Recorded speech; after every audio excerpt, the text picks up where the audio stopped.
जीवन्ताकृतिर्ववामयो महालक्ष्म्याय नमो नमः। दीपनं नमस्यामि, पुष्पं नमस्यामि, पुष्पं नमस्यामि।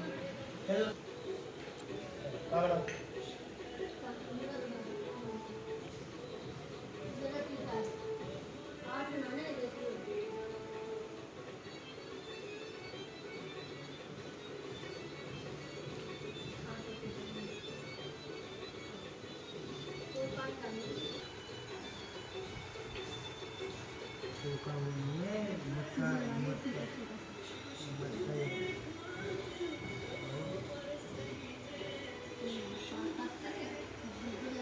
ये कहना है आवाज़ है।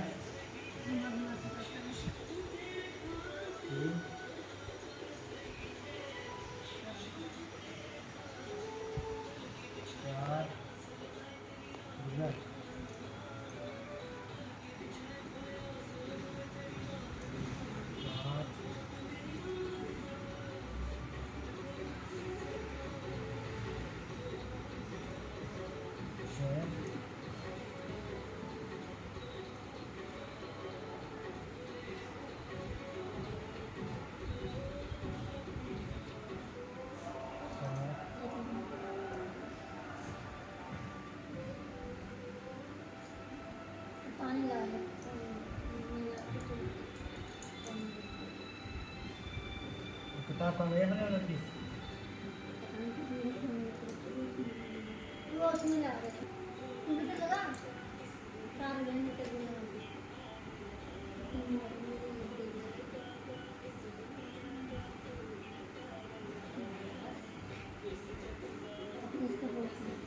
अच्छा बताइए इसको पढ़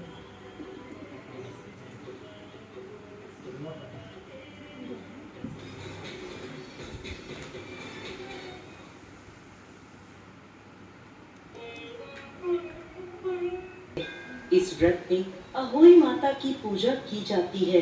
माताएं यह व्रत अपनी संतान की खुशी और उनकी दीर्घ आयु के लिए करती हैं। अहोई अष्टमी के दिन व्रत के साथ साथ व्रत की कथा का भी बहुत महत्व है। आइए अब हम आपको अहोई अष्टमी की व्रत कथा की ओर ले चलते हैं। बहुत समय पहले की बात है।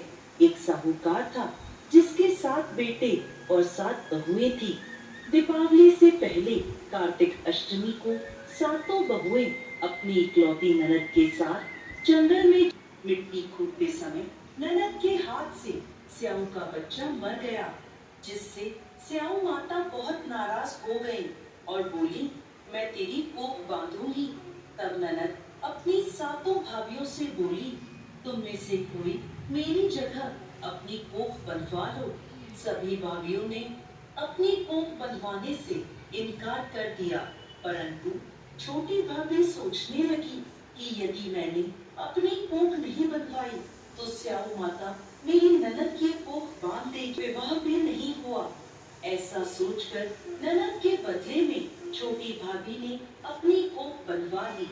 अब इसके बाद उसको जो बच्चा होता 7 दिनों का हो द्वारा उसकी कोख बांधने का सारा पूछने लगी। तब वह ऋषि बोले, सुरई गाय स्याऊ माता की सखी। अब वह रोज सुबह जल्दी उठकर सुरई गाय के पास जाकर उसकी साफ सफाई कर आती। एक दिन सुरई गाय ने सोचा, ये सुबह सुबह बहुत बड़ी सेवा करनी पड़ता है। उस तड़के यहाँ आकर साफ सफाई कर जाती है। तब साहूकार की बहू बोली, स्याऊ माता तुम्हारी सहेली है और उसने मेरी कोख बांध रखी है, तो मेरी कोख खुलवा दो। गौ माता ने उसकी बात मान ली और उसके साथ समुद्र पार अपनी सहेली चल पड़ी। रास्ते में बहुत तेज धूप थी, तो वो दोनों एक पेड़ के नीचे थक कर बैठ गए। थोड़ी सांप आया। उस पेड़ पर गरुड़ पंखनी का एक बच्चा था। सांप उसको खाने के लिए उस पेड़ पर चढ़ने लगा। साहूकार की छोटी बहू ने उस सांप को मारकर ढाल के नीचे दबा दिया और बच्चे को बचा लिया। थोड़ी देर में गरुड़ पंखनी वहां आई तो खून देखकर साहूकार की बहू को चोट मारने बोली, मैंने तेरे बच्चे को नहीं मारा बल्कि उसे सांप से बचाया है। यह सुनकर गरुड़ पंखनी बोली, मांगो तुम क्या मांगती हो। तब वह बोली, 7 समुद्र पार स्याऊ माता रहती है, तुम हमें वहां पहुंचा दो। तब गरुड़ पंखनी ने दोनों को अपनी पीठ पर बिठाकर स्याऊ माता के पास पहुंचा दिया।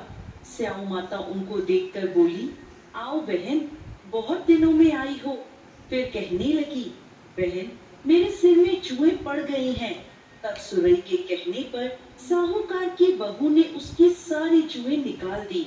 इस पर स्याऊ माता प्रसन्न होकर बोली, तूने मेरे सिर में बहुत आराम दिया है, इसलिए तेरे 7 बेटे और 7 बहुएं होंगी। तो वह बोली, माता, मेरे तो एक भी बेटा नहीं, तो तेरे 7 बेटे जरूर होंगे। तब साहूकार की बहू बोली, माता, मेरी कोख तो तुम्हारे पास बंद पड़ी है।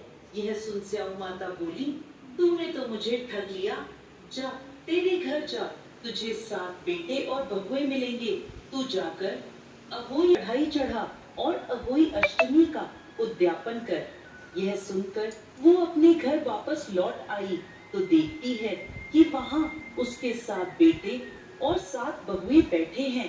वो बहुत खुश हुई और उसने 7 अहोई बनाकर 7 कढ़ाई करी और अहोई अष्टमी का व्रत और उद्यापन किया। हे अहोई माता, जैसी कृपा आपने साहूकार की छोटी बहू पर करी, वैसे ही इस कथा को कहने वाले, सुनने वाले और हुंकारा भरने वाले सब पर कृपा करना। जय अहोई माता।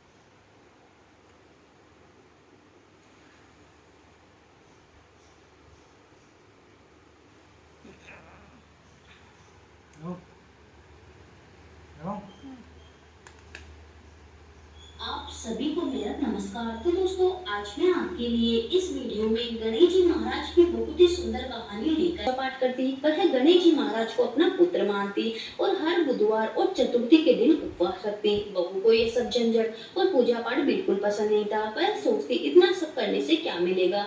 लेकिन सास जी की श्रद्धा टलती। सास रोज सुबह सुबह उठकर स्नान करती, तुलसी माता सीखती, गणेश जी महाराज की पूजा पाठ करती, मोदक बनाकर चढ़ाती और बहुत भक्ति से आरती करती। घर में हमेशा शांति और समृद्धि बनी रहती।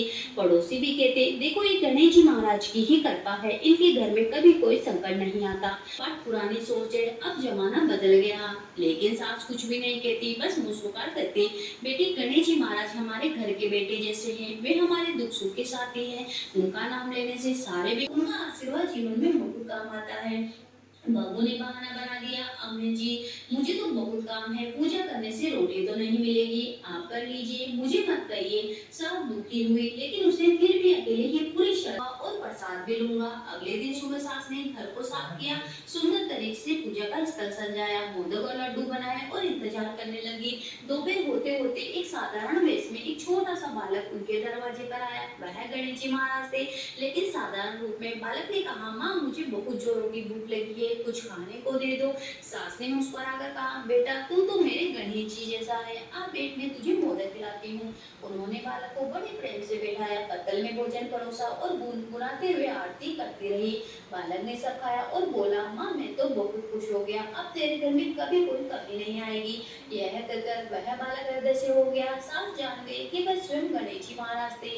यह सब बात बहू ने देखी, पर वह अभी भी सच्चाई को नहीं। उन्होंने कहा, अम्मा जी, आपकी गणेश जी ने क्या किया? श्वास रखो, गणेश जी हमारी रक्षा करेंगे।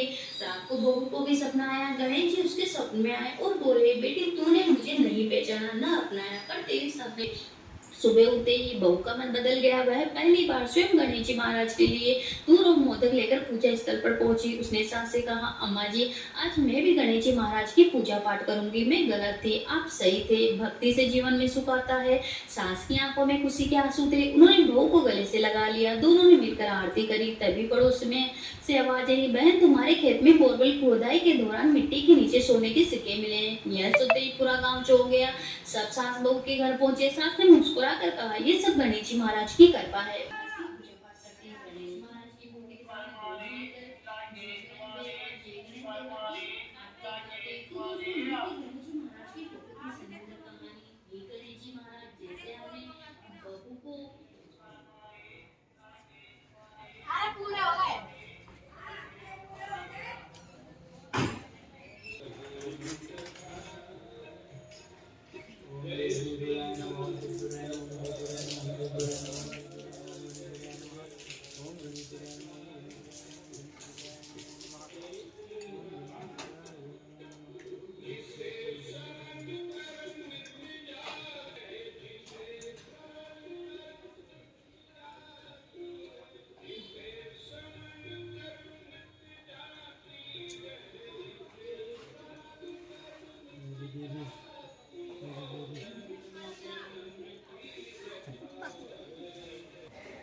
लगाइयो लगाइयो।